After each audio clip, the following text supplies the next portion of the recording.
Well, welcome everyone. For those that I've not met before, my name is Eric Nordberg. I'm the Dean of the Paul Meek Library.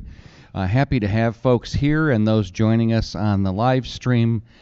This event is being not only streamed but recorded, so if you have colleagues or friends who might not be able to catch it at this very moment, please recommend them back to the announcement that we had. It's the same link will be used, the YouTube link that will take you to the recording for this event. This is part of the UT Martin Research Series. We're in our 5th year this year. And as I often say at these events, this is an opportunity for us to celebrate research that happens on our campus. A lot of people think about UT Martin as a teaching institution. We do a fine job of teaching on this campus. But also each of our students has the opportunity to be able to connect with research activities that happen here. And so this series is co-sponsored by the library and the Division of Academic Affairs. And so my current boss, interim provost Stephanie Kolich, sends along her regards. She couldn't be here. There's also a Senate meeting going on at this time, so my apologies for that crossover. I wanted to also let any students that might be here in the audience to know that on the back table we've got a couple of sign-in sheets. This event counts for the UTM Plus program, and so students who leave their name and 960 number can be entered to win some of their goodies and prizes. So be aware of that. Actually, one of the events we had last spring, student who signed in actually won a laptop. So good program being run through Student Affairs, and we appreciate their partnership. We have one more event in the fall series after this one.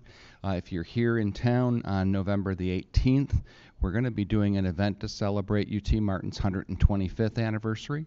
If you're not aware, we're going to be celebrating that anniversary all year long, but at that event on the 18th, we're actually going to have it over in the Special Collections Department here in the library, where there is a new exhibit on the history of the university, and we're going to also be celebrating the release of a small photo book that's been generated as part of that project. So Karen Elmore, Sam Richardson, and Nathan Morgan from our University Relations Department will be here to talk about the university's history.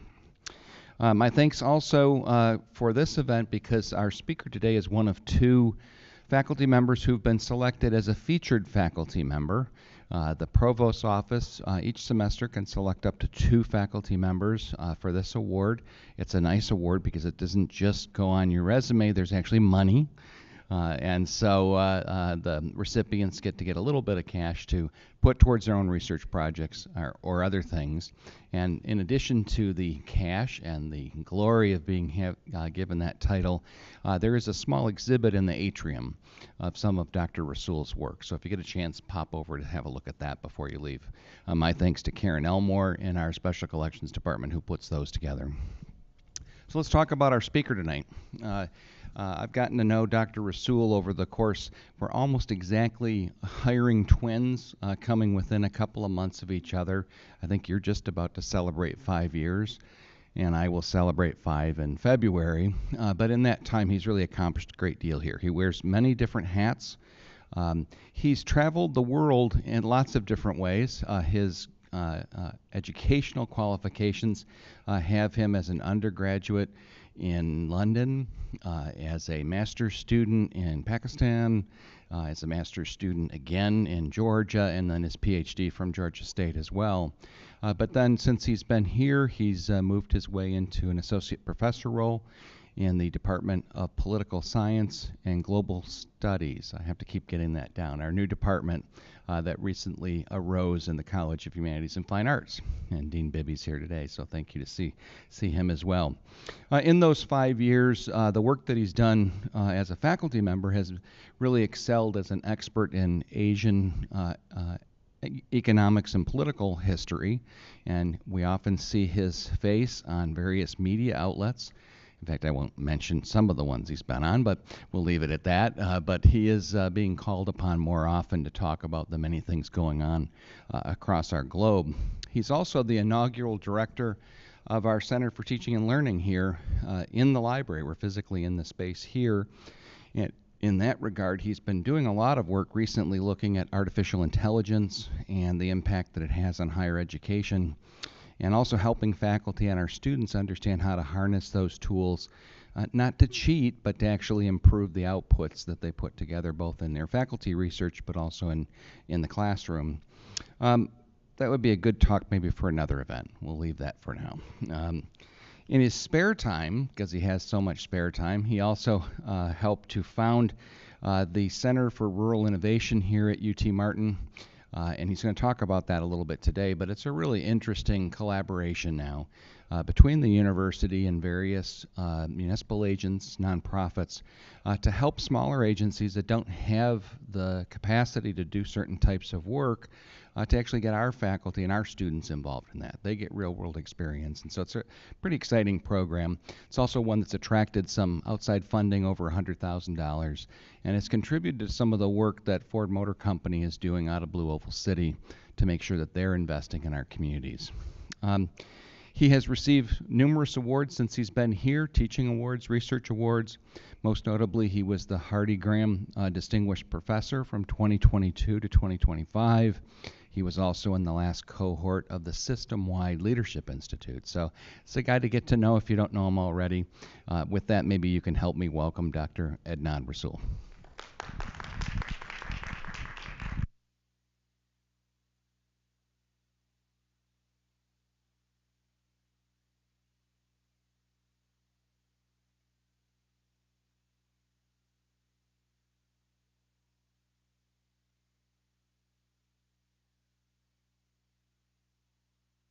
So that should not be that big of an issue.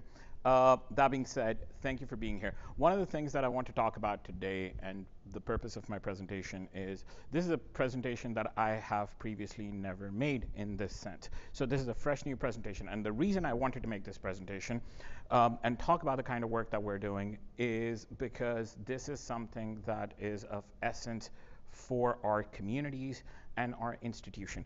Given the kind of changes in higher education that are happening, given the way our cities, and specifically cities and municipalities in rural communities, are dealing with the crisis, an economic and a political crisis, this is the kind of stuff that we need to be focusing on. And the argument is very simple. We must invest in our rural communities. We need to invest, not just invest more money into these communities. No, we have to invest in a strategic manner to build capacity for resilience for our communities. Now, I know those are a whole bunch of very big words strung together, but what does it really mean in basic English? Very simply, most of our rural communities do not need just the money. They need an expansion of capacity.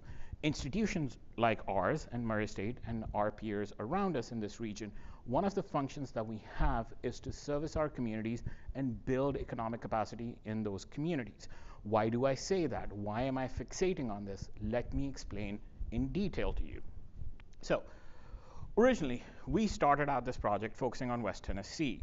TNECD, the Tennessee Department of Economic and Community Development, always says this wonderful example that they think is very funny, and it kind of is, right? In the example, Nashville and Middle Tennessee is Winnie, right? And East Tennessee is Tigger. Guess what West Tennessee is? Eeyore. And we're the sad, forgotten ones. We are the ones in the corner. Nobody actually pays attention to us. We keep trying different things. Nothing works out for us. But that changed. It changed when Blue Oval City decided to come to our region. It changed when the I-69 corridor got expanded and we were going to be a part of this. It changed the way we look at our region. So once we started changing the way we look at our region, we also started noticing our region is no joke. Our region is one of the prime regions in the state of Tennessee, not because we're just here in the West. No, it's our region which represents 1/10 of Tennessee's population. We are over 110 municipalities, over 20 different counties, not including Shelby County. We are a fairly large region with a median household income of about $50,000 across the entirety of those 20 counties. But here's the kicker, and this is the part that I want you to pay attention to, is 35 municipalities out of 100 plus municipalities are under 1,500 residents. So one of the biggest threats that we have in our communities is some of our communities will die. There are municipalities in West Tennessee which are under 400 people. There are municipalities which are which are under 1,000 people. Inadvertently, with time, these communities are struggling to maintain economic opportunities for their residents as well as governance opportunities for their inhabitants. What happens when you have a population of under 500 or under 1,000 is majority of the people that you have essentially are stuck in inertia. That also creates an economic crisis where there is not enough expertise to allow for governance to happen effectively. In majority of the cases, what we found is most local governments are run by 2 to 3 people. That's it. The entirety of certain cities in West Tennessee, city of Gates is run by one person, the mayor. That's it.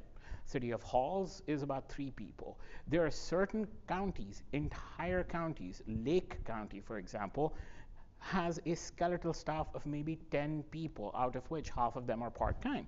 So how are we planning to preserve our communities? How are we planning to run cities which essentially are running on a shoestring budget with a skeletal infrastructure while somehow magically trying to maintain our people, as in population, in those communities so they don't die out? Because remember, one of the biggest issues that we have is rural communities are dying. And as an institution that is housed in West Tennessee in a rural communities cannot die because this is our bread and butter. So in a way, this is a very selfish decision to study and understand these things because this is our bread and butter, but also this is our core audience. The reason we are in West Tennessee is to service these communities, is to provide opportunities to these communities, and if we cannot achieve that, then what's the point? So this is where we started from. This was a question that we started understanding about 4 or 5 years ago, and the problem was nobody was there to provide assistance. And that's when we started looking at something else. We started realizing another problem, and by we, I mean me and my colleagues. One of the biggest problems we realized was, well, UTM has the expertise. UTM has professors, UTM has experts, UTM has the structure, the staff. We have all of these things.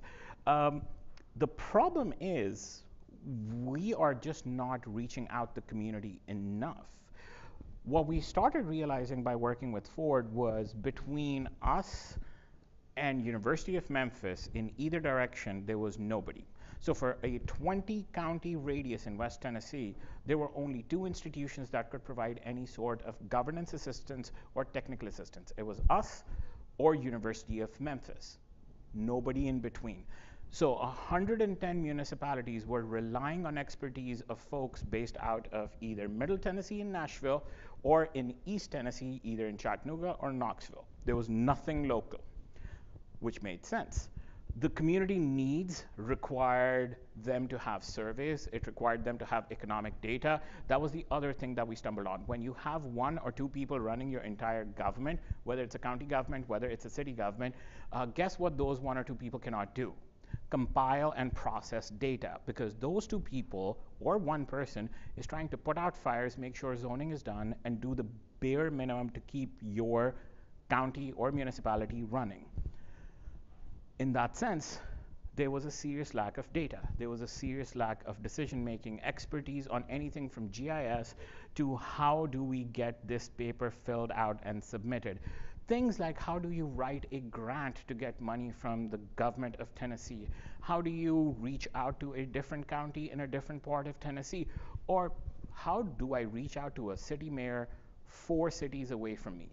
There was none of that, which created an opportunity for us. The third one was one of the biggest problems that we are dealing with. Now, here's the deal. I don't know whether you've ever seen Martin. Most of you have.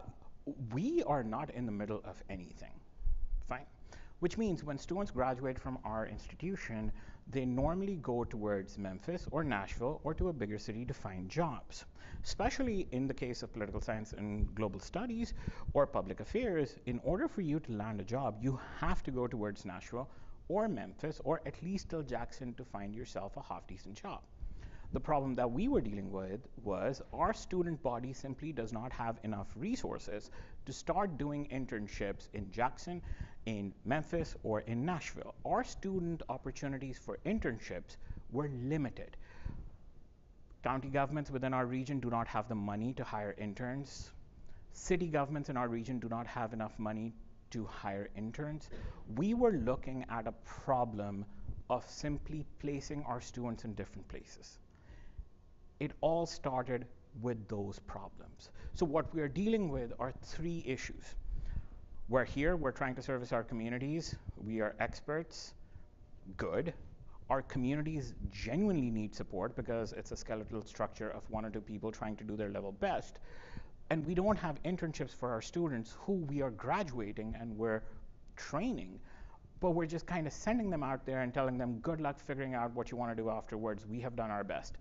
There had to be a better way. There had to be an infrastructure where we could create a workforce pipeline. That was the concern. That's where we started from. So when I talk about rural development and capacity building, for us, it started out as a problem of, as responsible professors who are running an educational institution, if I am putting out my students out there in the market, I would like them to get jobs. They cannot get jobs because most of our students are first generation students coming from smaller communities. They cannot get jobs if they don't have enough experience. I can't get them experience because there's nowhere in my communities to get those experiences because my communities are very small. What do I do? Which led us down a different path, which was, if there were no internships, we were going to create them. If there was no capacity, we were going to create that capacity. And in order to create that capacity, if we had to directly get involved and build out an infrastructure, we were going to go ahead and do that. And that is what we pitched to the UT system. This is also what we pitched to the Tennessee Department of Economic and Community Development, which was a simple idea.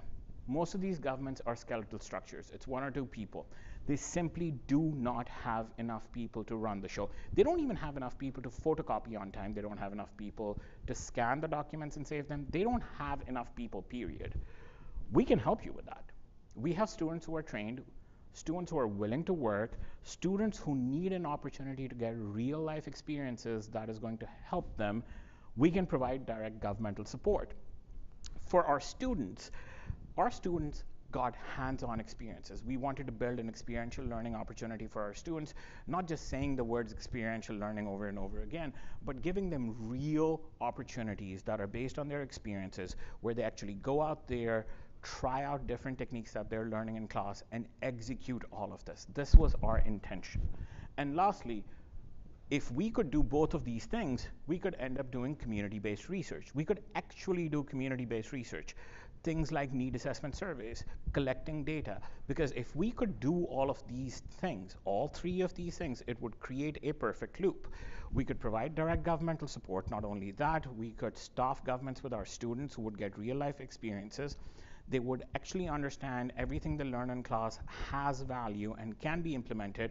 And once they were implementing that, they were creating data and they were creating evidence, and that data and evidence could then trigger policy research or policies that were backed by actual evidence. That was our intention when we got down this road. So what did we do with that? Well, we had another set of issues that we were trying to address. And the intention behind those were two things. We had to first match up the local government needs with student aspirations. Now, most of the local governments that we saw and that we came across were governments who had very little budgets. I don't know whether you have noticed, majority of the city governments or county governments don't have money. They don't, they really don't. Especially when you're running a city of about 450 or 600 people, there's no money. Majority of it is based on whatever the government of Tennessee gives you. State of Tennessee will give you money through grants, and you run your city based on that. So majority of them couldn't even hire another person to help them. Most of the people who can do these things are expensive. they're expensive, and most of them are based in major cities. So if I trained a student who was competent and good enough, that student would normally get a job in either Franklin or Spring Hill or Cordova or any other city such as Lakeland, and immediately jump out of a place like Brownsville. So that was a problem. How do we keep them in one place? And lastly, local governments face difficulties in decision-making processes because no procedures are actually implemented or written down, because when one person is making decisions, they really don't have the time or space to actually have decision-making done on time or to have governance structures in place. For our students, though, the issue was completely different. One of the biggest things that we realized more recently within the last couple of years is our students actually do not want to leave a 50-mile radius. That was, I believe, one of the biggest epiphanies for us. We frankly always thought our students wanted to end up in DC. We thought our students wanted to end up in urban area. No, they want to stay close to home. They want to be in a 50-mile radius. The vast majority of them, the reason they have such a hard time finding a job is they don't want to leave a 50-mile radius. So that stuck with us, 50-mile radius. If we're going to keep doing what we're doing, we need to create jobs in a 50-mile radius, which means everything from here, 50 miles in all directions, whether it's towards Paducah, whether it's towards Jackson. And if we can create jobs within this 50-mile radius, then we can expand to another 50 miles. That was the core target. The second problem that we dealt with, majority of our student body was underemployed. First, most of them were struggling to get employed. Two, if they were getting employed, they were underemployed, which means they were way too qualified for the kind of jobs that they were doing. And if that's the scenario where they're overqualified for the jobs they're doing, inadvertently they're going to quit those jobs and they're going to be bitter and angry, and the purpose of education slowly dies away. So every single time we have this debate of what's the point of going to college, that is not happening because people are not getting educated. The problem is people are getting educated and then getting underemployed, and that is where the frustration came in. For us, that was important. And lastly, we had to build a connection back to the community. We had to spend time and focus on how do we do this? Where do we go with this? How can we connect them back to what this whole thing is about?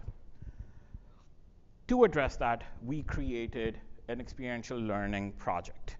The first phase of which was working for Ford Motor Company's Blue Oval City. We did need assessment service for them. We did focus groups for them. We created a whole bunch of data that was responsible for their Good Neighbor Plan, which is the $9 million investment that they have made in Haywood and Fayette counties. Now, doing so, one of the things that we learned was our students are competent, our students like doing these things. We also realized majority of these communities really did need our help. The problem was they didn't know how to ask.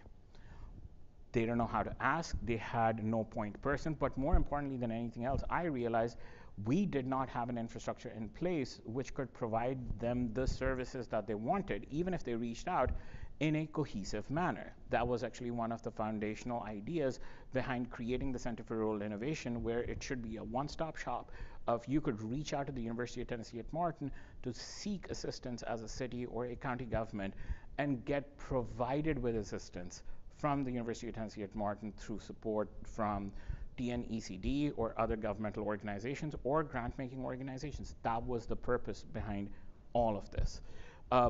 The second phase of which is the part that I want to talk more about. So about 8 months ago, while we were doing these projects, we were doing these projects for Carroll County, we were doing these projects for the city of Halls, city of Gates, among many other counties. We worked with Lake County. But through all of that, one of the things that kept coming back and bothering us was the fact that as much as we live in Martin, we really haven't collected any economic data for Martin. There really isn't economic data that's there. That kind of got us into thinking of, has anyone ever collected data for Martin, or for that matter, any community from here till Memphis?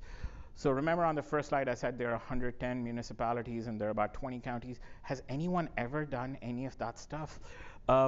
Turns out no, nobody has. We keep talking about evidence-based policy making. We keep teaching our students evidence-based policy making. No one has gathered the data. We have been operating based on estimations that were made many years ago. Most of those estimations were made by consulting firms without any direct interaction with the communities. So most of it that we're basing our entire economic plans on are estimations made by third parties who are nowhere near where we live or our communities, done many years ago. So for us, it became crucial to go collect our own data. And that's where the idea of the City of Martin Need Assessment Survey came up. What we wanted was to conduct a comprehensive survey, first of its kind survey for the City of Martin. What we wanted were all kinds of pieces of information. We wanted to talk about affordability. We wanted to talk about quality of life. We wanted to talk about economic opportunity. We wanted to talk about jobs. We wanted to talk about all of those things. And instead of doing estimations, what we wanted to do was go ask people. Because one of the things, as much as we would like to do, nobody does, is just ask. What would you like? Nobody had done that. So we sat down and spent a good amount of time organizing an online survey for the City of Martin. We organized the survey through a series of interactions with key personnel. We then put that survey online, but the best thing about this survey was the entirety of that survey was designed and implemented by our team of students. So this entire survey was not a project of, hey, we should go collect data. The idea was our students already study these things, they are working on these things, and we would like them to go conduct this survey. We conducted this survey to try and understand what the bottlenecks were with the City of Martin. We tried understanding exactly what was limiting our capacity as a city. And this was in line with the university's strategic plan as well, that if we intend to grow up to 10,000, we have to expand. Our on-campus capacity is about 4,000 students.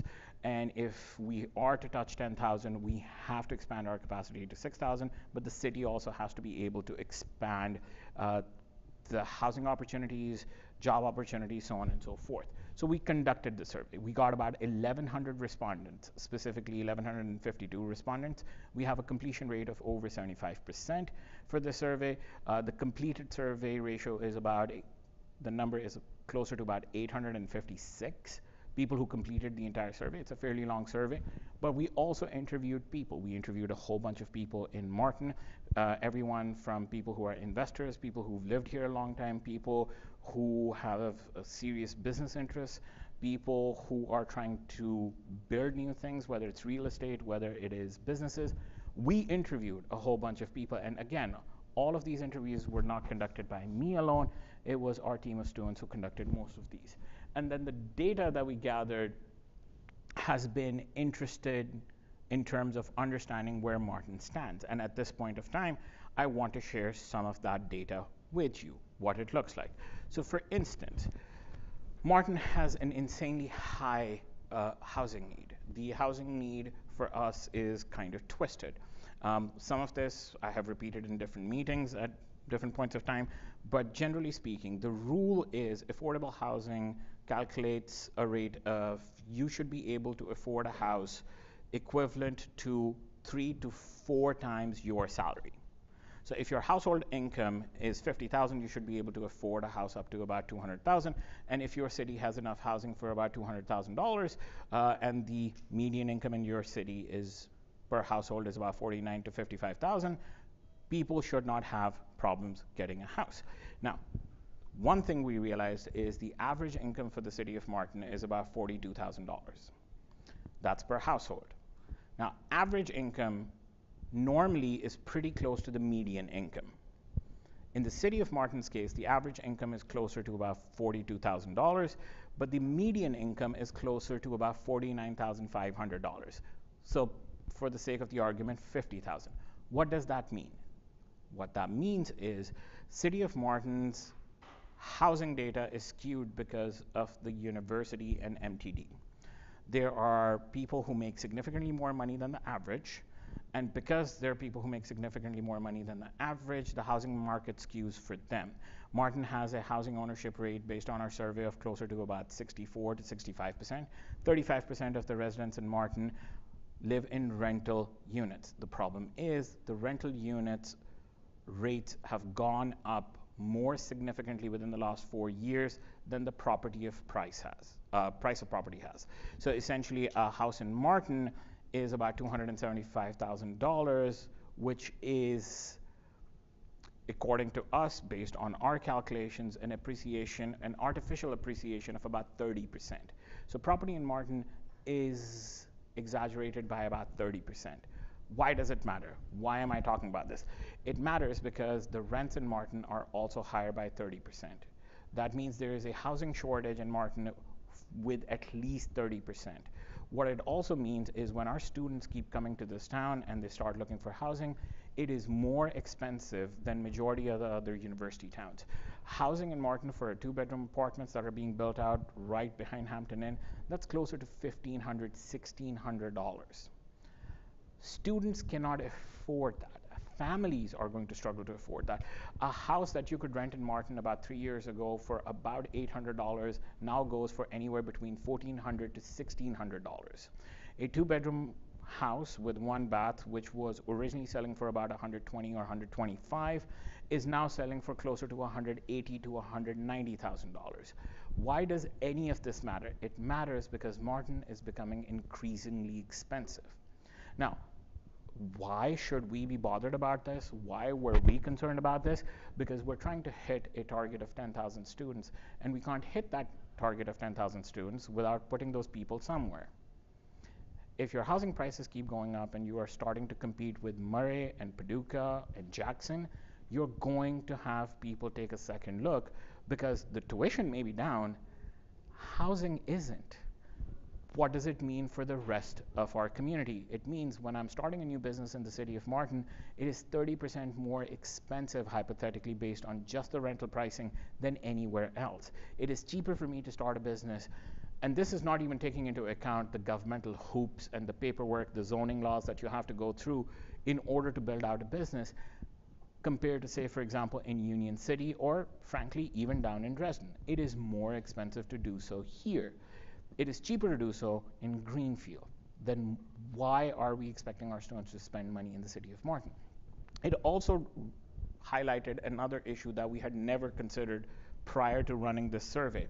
One of the things that we learned by surveying our students, and this was the student part of the survey that we ran, is one of the things that students in every institution want are part-time jobs. The federal work-study program is not large enough at this stage to accommodate the growing number of students that we have. The bigger crisis that we're dealing with in the city of Martin and the surrounding areas is, as many of our students are coming in here, we just simply don't have the part-time jobs that they want. Please understand, majority of our students are not made of money. They're coming to a public school, primary reason being the cost of going to school is very cheap. They don't want to be in debt. They're working. They're trying their level best. We don't have part-time jobs, period. We just don't. Our retail sector is not big enough to accommodate even half of our student body through part-time jobs. And that becomes a problem for us. It becomes a problem for us because in terms of retention, when a student comes here, they might love it here for the first year or so. Second year onwards, if they can't find a part-time job, they're going to leave. If they're going to leave or if they have to travel further away for part-time jobs, their academic performances start going down. And it becomes a whole issue of can we keep them in college or not. That was one of the biggest things that we realized. The other factor that we realized were simple lack of entertainment opportunities. Martin, think of it this way. People love Martin. Martin is a great home. Martin is just not a good house. See what I mean by that? Martin's a great home. People love the home. It's the house that we don't like. We need to fix the house. And that's part and parcel of the fact that we actually need to improve or business opportunities or economic opportunities, but have things to do. There's nothing to do. Our campus culture is very different from our city's culture. There is nothing for our students. Well, not nothing, there's an axe throwing place. We are reminded of that every single time. But the point is, the entertainment facilities or the entertainment venues that we should have for our student body are very limited. We can't create new ones because of zoning and city laws that we need to work on. So when we ran the community-based development model and we started collecting data and we started collecting information, one of the biggest things that we realized and one of the biggest things that we were grateful for was realizing the depth of the issues that we were dealing with. And that's what we did for Martin. It was exactly what we also did for cities like Stanton and Mason in Haywood County, City of Brownsville in Haywood County, and in Fayette County. The purpose of telling you all of this is not that, hey, collect data, it will be good. No, the purpose is we found all of these things because all we really wanted to start out doing was creating job opportunities and internship opportunities for our students. And by looking for different ways in which we wanted to create those internship opportunities, we stumbled into doing all of this. But once we got here, one of the many things we realized was in order for us to grow as a community, as an institution, and as a college and a department, is we have to look at the kind of policy data that we're working with. So as I go through all of this, this is why it matters at the end of the day. We can't have responsive government partners if they don't have the information, if they don't have data, if they don't have an understanding of why this is more important than that, if they don't have the understanding of why we need more helpful zoning laws, if they don't have an understanding of why any of this matters for us, we're stuck in a rut. The second thing is a workplace-ready workforce. The state of Tennessee is focusing on workforce development. Our institutions, the UT system, is focused on building a workforce development pipeline. That pipeline requires local talent to remain where it is. It also requires that local talent to actually find jobs. In our communities, through this project and others like it, what we're trying to do is build out opportunities for our students in our communities while we are able to expand the capacity of our communities for governance. The one thing that we stumbled into, did not want to, but here we are, is we have better market intelligence than most corporate firms or consulting firms at this stage.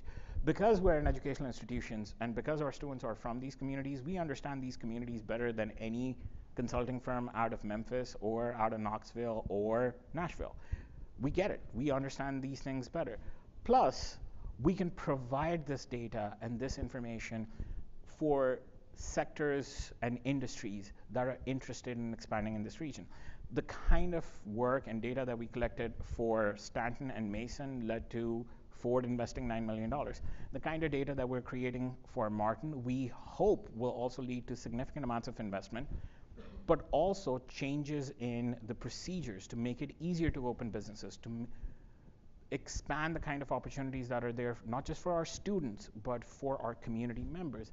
And lastly, if we're going to have community development happen, it has to be data-driven.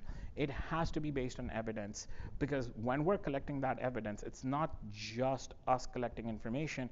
It is part and parcel of a longer process that starts out with us training our student body to do the right thing, learn the specifics of the business that we're in, understand what kind of expertise are going to get them jobs, and then eventually provide those kinds of job openings in our communities. So everything that I've talked about, everything that we have been doing is not something that happens in a vacuum, or is not something that is done because, well, we had to do something for experiential learning, so here we are.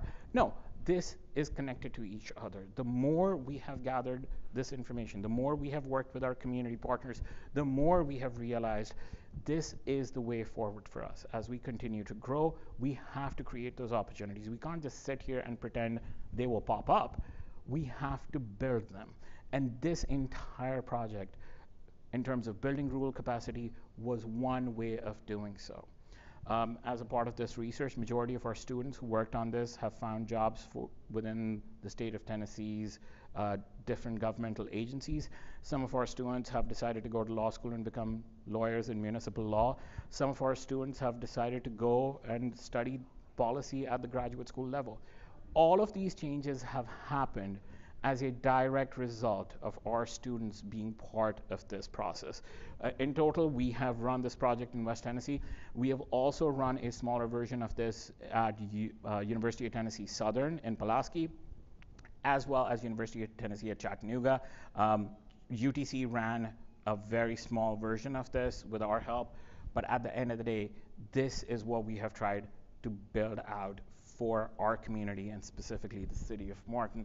That being said, thank you for listening to me, the most helpful audience I've ever seen, most of whom know me personally. Thank you so much. I'm open to your questions.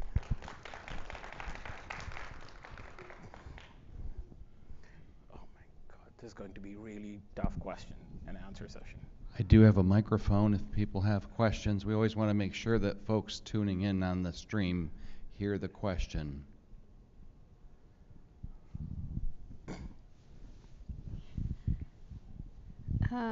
Thank you for wonderful talk, Dr. Adnan. Like I saw that you mentioned about a lot of constraints that we are working with, right? So, like one idea came, like the reason I came to this talk, I wanted to see like how my discipline, like I'm a mathematician, how we can help doing some kind of optimizations with those constraints in mind. If we could build like an optimal model to address these kind of issues. And I don't know like if you already have thought about it or any other statisticians working with you or math modelers working with you. None. We would like a lot more. We would like nothing more than more statisticians working with us. We would like nothing more than a more complicated math modeling model coming out from y'all in the Department of Math. I think that would be super useful because one thing that we are lacking right now is we're not doing predictive modeling because frankly, none of us has the capacity. So if Shalmili, if you're signing up for it, or if you're signing up one of your colleagues for it, we will take the help. We're about to launch 2 new projects. We're doing the city of Fulton in Kentucky, and then we intend to do the entire Weakley County sometime next year. So spring and summer of next year is going to be first Fulton in Kentucky, and then Weakley County here. So if you guys want to join us, we are more than happy to get as much help as we can. The focus is similar. We would like for you to also add your students to the pot and train your students. And we would like your help in creating more complex nuances and insights into the data that we collect. Yeah, I think this would be a good opportunity, like to because I'm teaching the math modeling class that we do for our majors, and I have been teaching that class, and we do a lot of modeling and real world problems. So it'll be like, and I always get the comments from students, they want to see more real life situations and things like that, and this could be something of very interest to them. Yeah. We would, off the top of my head, we would love nothing more than to have population modeling given 2 or 3 different scenarios. So 2 or 3 bifurcations of what if analysis and population modeling based on that. So Dr. Rasool is wonderful. welcoming partners. Big Yes. surprise there. Is there a question on this side of the room? I do. Dr. Norberg, I don't need that. I can talk loud enough. Oh. Carly, it's okay. Okay, Dr. Rasool. So was the city of Martin receptive of the assessment survey that you and the students did for the internship? Yes. At the end of the day, city of Martin understands how we can provide help. And our intention is very simple. We're an educational institution providing data. We're not driving policy. We We can provide you data and evidence. That's what we do. That's what the job of an educational institution is. We do our job, and we offer it to all of our partners. We offered it to the Weakley County. We offered the same data to the Chamber of Commerce as well. We are here to work with our partners, and same thing with City of Martin. We actually had the breakfast with those guys, and the mayor was wonderful. Their staff wanted to hear exactly what we had to say. We're doing our best, but our job is to provide evidence and data. How our partners use it is entirely up to them. We just want to make sure we're offering top tier data and quality insights. Great. Any other questions? I know that Dr. Rasool, one more question.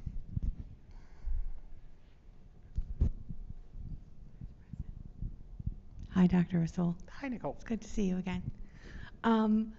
In the discovery of the different elements that we're lacking in the region, entertainment and housing came up, and opportunities for employment. Where did healthcare fit into that, if anything, if at all? Okay, so that's a very good question, and that's a very nuanced answer. Okay, so healthcare for whom is my number one question. One of the things that we are realizing as we're working, not just in the city of Martin, just in West Tennessee. Well, West Tennessee generally has an aging population. When we talk about healthcare, that healthcare has to focus on not just the population in general, but it has to focus on our older population. For instance, we need better care facilities for our older population. We need better nursing homes. Not just better, we need more. We need nursing communities. We need dedicated staff and services for our aging population, which is completely separate from the kind of healthcare facilities that we need for our general population. We have two hospitals. We have a hospital here in Martin, the volunteer hospital, and then we have the hospital over in Union City. Now, the problem is, in both of these hospitals, they're serving a massive population. The hospital in Union City is not serving Obion County, it's serving about 6 counties around Obion County. The hospital in Weakley is not serving Weakley, it's serving everything from here till Paris, Henry, and then everything down till Milan, because the next big hospital is in Milan, which is also a West Tennessee healthcare hospital. So these hospitals are overloaded. Jackson Clinic opened up, they expanded up here. That has eased up some semblance of the pressure that exists right now. But healthcare is a very, very serious. For instance, we have 3 pediatricians in the entirety of Obion and Weakley. We have 3. There is 1 over there in Union City. There are 2 over here. Specifically, if you want to go with an MD pediatrician, at any point of time, we have 2. That's, for a county, Weakley or Obion, that's not enough. We need more. We need significantly more. The problem is we have a shortage of MDs up here. We have a shortage of general practitioners, emergency medicine. We have shortage of geriatric staff. There is an entire shortage. The problem is we can't pull them up here because we don't have housing. We don't have entertainment. We have great schools. Probably one of the finest things that we have up here is schools. Our schools are rock solid, the entire county. Obion also has very good schools. But Weakley really has good schools. So in order to have all of those things, it's a circle. Like you have to start fixing from somewhere. And in order for that to happen, you need to provide a significant improvement of better housing opportunities, more things to do, entertainment facilities, so on and so forth. So till we are able to do that, we're not going to be able to proceed. I hope that answers your question. Awesome. Great. Well, I know that Dr. Rasool would be only too happy to answer additional questions one-on-one. I'm going to let us wrap things up for now. But again, thanks everyone that's here and those that are listening in on the stream. Please feel free to share the link for the recording, and we'll look forward to seeing you on November the 18th. If you can give one more round of applause for Dr. Rasool. Thank you.